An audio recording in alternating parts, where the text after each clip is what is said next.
WhiskyJason here, whiskey from the viewpoint of an American over here in Germany, often tasting rare and exotic whiskeys. Today I have the first bottling here of a German distillery called St. Kilian, which is now part of their core range. 0.7 liter bottle, which is very, very good for us. And it has 46% alcohol content, ABV.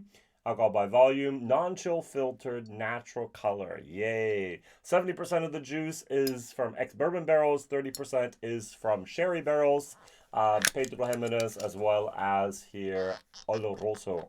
Whiskey base number 224243. And we have here a price from the distillery, $49.90.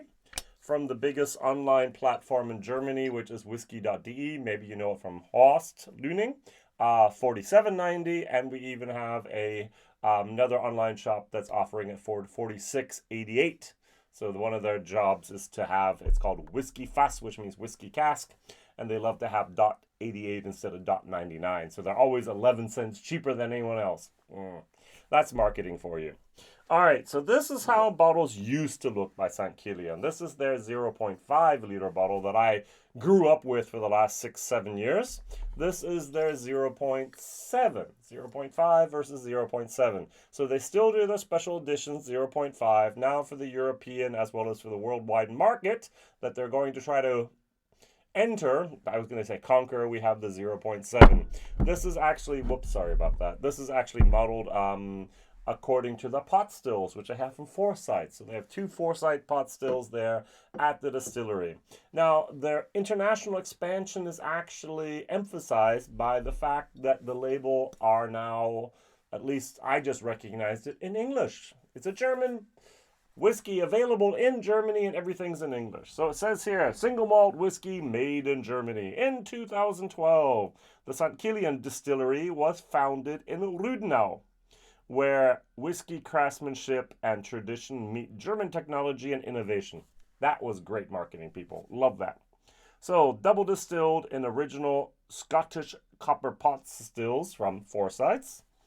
Our spirit matures into the finest whiskey under perfect conditions in the middle of the untouched nature of the Odenwald. Even people in Germany, if I were able, hey, point your finger where the Odenwald is, I would say half of the Germans would not get it right. They'd put it somewhere in the middle, but take Frankfurt about an hour south east of that. More east, southeast, but that's okay.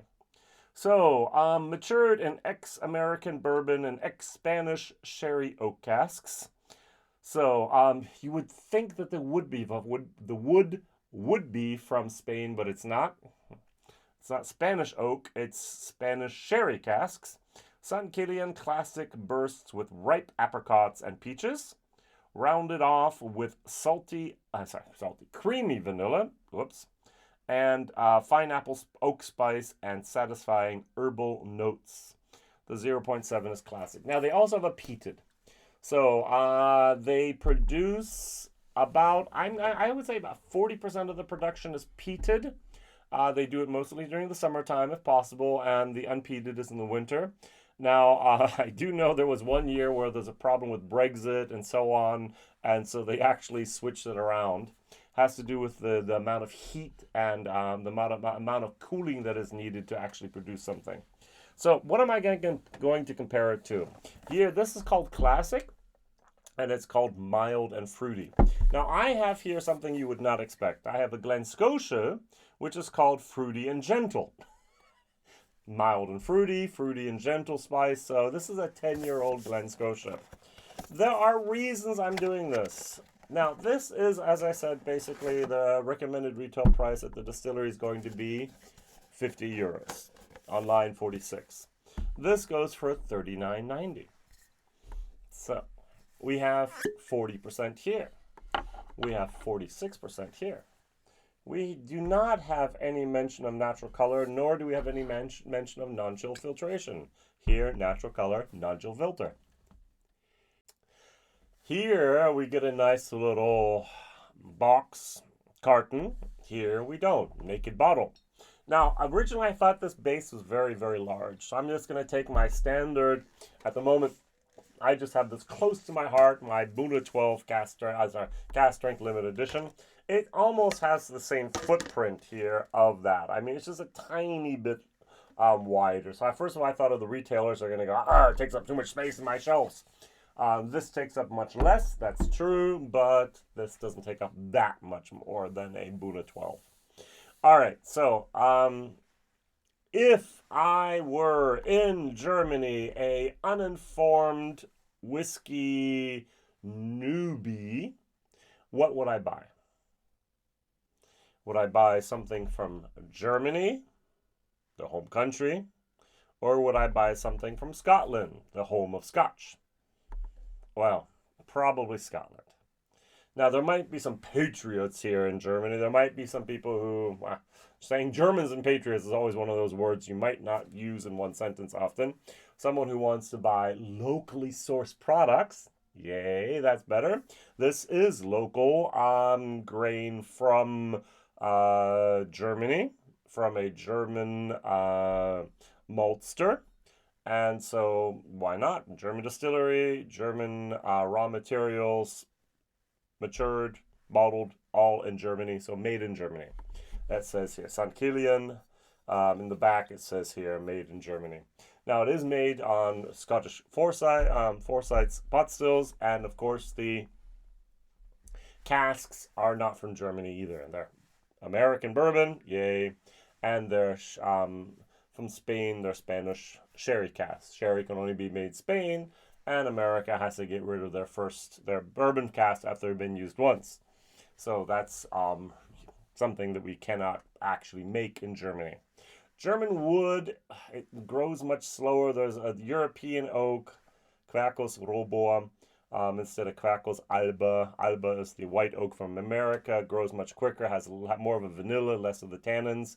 European oak, since due to our shorter summers and longer wet winters, has more of tannins, has very, very tight wood rings, not actually perfect for cask making. Very, very, very strong wood moment. And that's what we're always fighting against. So, all right, let's nose these.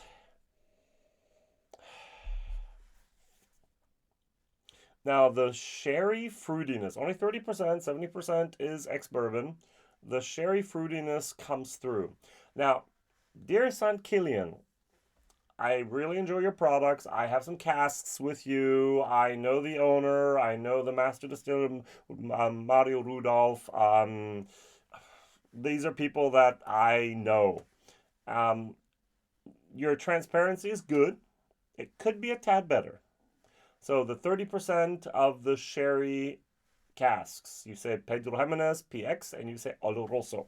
But what is the percentage of that? Second of all, transparency. It's a no-age stage product. No age stated, NAS. What is the youngest whiskey in here? It can only be from 2019 as the youngest, because you bottled this on the 19th of December 2022. So, also that's one of the questions of the transparency here. Could be a tad better. Doing great job, could be a tad better.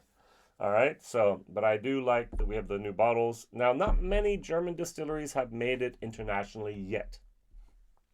I do know two smaller distilleries I've worked with, Nine Springs and Hillock. They sent products to the U.S. and to China, respectively. I do know Sleers in Bavaria have actually gained access to, I think, 15 different markets worldwide already.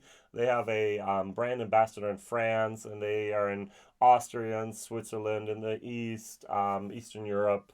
They're now finding their way over to the U.S. and so on. So that's very, very nice. But St. Kilian has now just recently had enough of aging stock to think about that possibility and make it happen.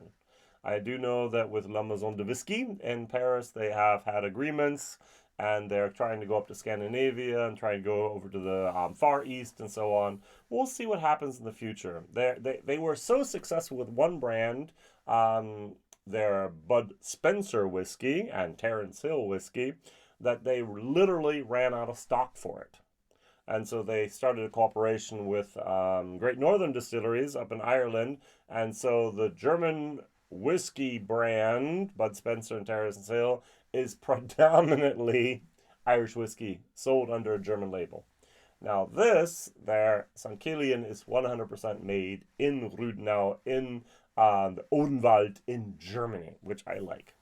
So over here, first fill bourbon casks. Oh, by the way, I can read just very, very briefly. Glen Scotia 10-year-old is a perfect example of the distillery character in its coastal location. Matured in 100% first fill bourbon barrels. On the nose, there is a fresh sea spray along with sliced apples, lemon zest, and toasted oak.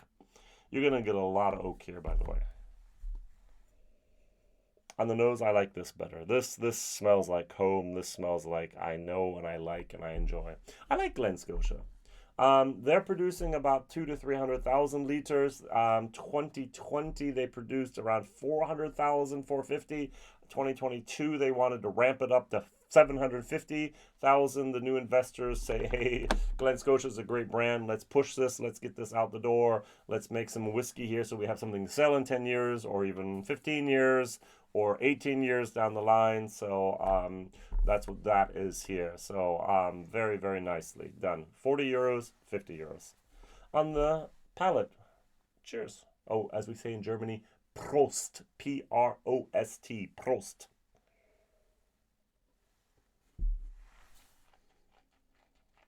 Mm-hmm.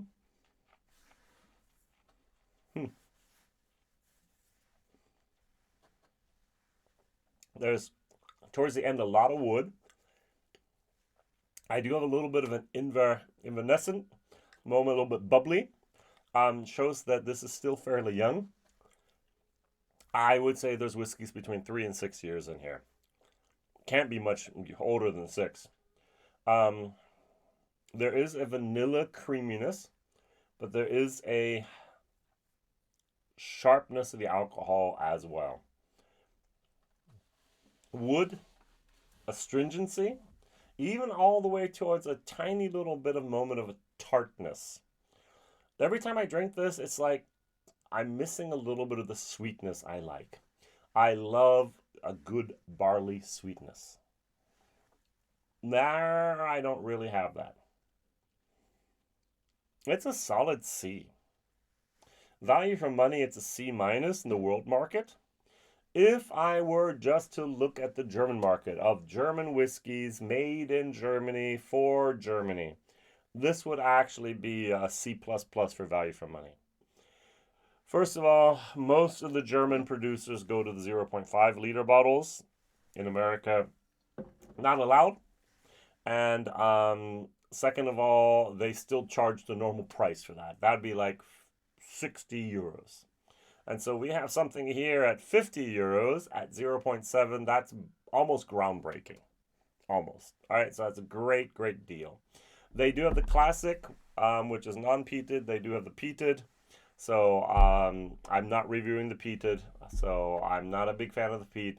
They get their peat from Glen Elsk in Scotland, tractor trailer loads.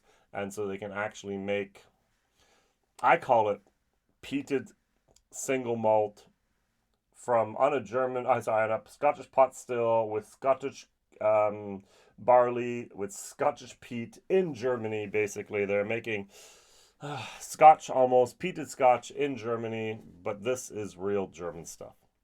All right, as I said, C for taste, C minus for value for money. Internationally, 50 euros, C plus in Germany.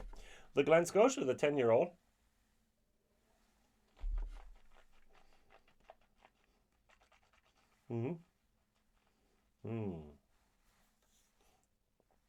Wow. So there's two things that's very interesting here. I get a little bit more of a vanilla caramel moment. Here I get a little bit of the sherry. Here I do get some peaches. Here, towards the end, there's a little bit too much of an oak influence for me. More and more, I'm a fan of second fill bourbon barrels for single malt Scotch. The first fill do impart a little bit more of the oak than I sometimes prefer. It might just be a phase I'm going through, who knows? But it's like, oh, the wood almost overpowers the character here once again. 10 years of age, nice. 40%, nice. Actually, I don't see much difference between the mouthfeel and the entire experience of the alcohol. Here it's actually tiny. The 46% a little bit sharper, a little bit stronger here. Let's add a little bit of water to this then. Let's take this down to 40%, see what happens. But I do get a little bit of the caramel here. Maybe it's the caramel coloring. Who knows that I think I'm tasting. But it is good. Value for money. For me, a solid C. Maybe even a C plus for a 10-year-old whiskey. And also the value of the taste is a C. On a good day, a C plus as well. Here.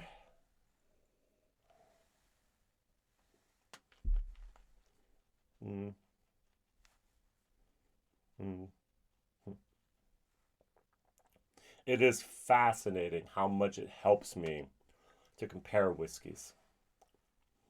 My taste memory is apparently so bad that if I have something in the past compared to something now, I'm off. But if I carry something here and go back to this and go back to this, it actually helps me to understand what this whiskey is.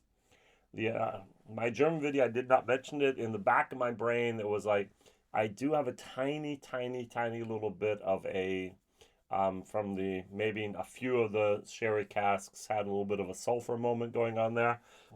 Just a tiny little bit. A little bit of a grapefruit moment more than the peach going on in there with water. Does it help it? I would actually say a tad. Yes, it does increase it a little bit. If I were to pick between the two, for a daily sipper, where would I go? The Glen Scotia.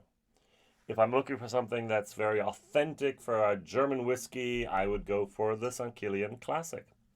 I hope that this will be coming to a market in your part of the world in the next couple of years. I'm very glad for St. Kilian that they finally made it to a core range. I'm very glad that they decided not to go with the 0.5 liter bottles, but rather the 0.7. And the price point is for German whiskey not bad. We'll have to see what they can do for the market in the next coming years here. All right, so you can find more information about this whiskey here at www.stkiliandistillers.com. And they call it, that's the same information that's in here. So we have the iconic 0.7 liter pot still bottle here. All right, WhiskyJason here, whiskey from the viewpoint of an American. First question is, what is your favorite German whiskey? Anything out there you've tried? Second question is, you have 50 euros to buy a non-Scotch, non-Irish, non-bourbon. What would you buy? That limits it, doesn't it? So eliminate the bourbon, eliminate the American whiskey, eliminate the Irish whiskey, eliminate the Scottish whiskey. What would you buy for 50 euros, 50 pounds, $50? Thank you very much. WhiskyJason here. And don't forget to share, like, and tell others about this crazy guy over in Germany tasting whiskey you might not yet be able to find. See you soon. Bye-bye.